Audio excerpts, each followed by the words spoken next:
On a une dimension au Pélican qui est quand même non négligeable à l'international, puisque nous avons deux types de projets que nous menons actuellement. Un projet Europe Créative dont nous sommes les porteurs.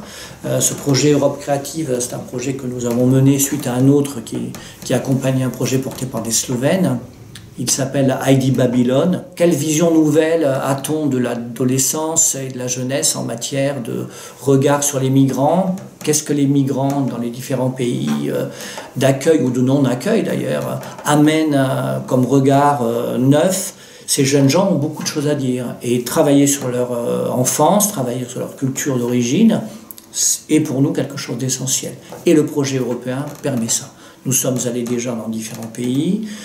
Nous avons présenté un travail qui s'appelle Chemin de pluie, qui est le résultat d'une année de travail, de rencontre, qui est porté par le témoignage de ces 35 adolescents et jeunes gens et adolescentes issus de 19 pays d'origine.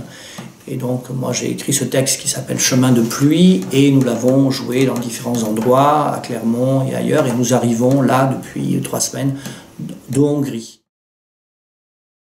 La dernière étape a commencé puisque le texte de coproduction écrit par Nadège Prugnard a déjà été répété par un ou une des adolescents de chacun des pays.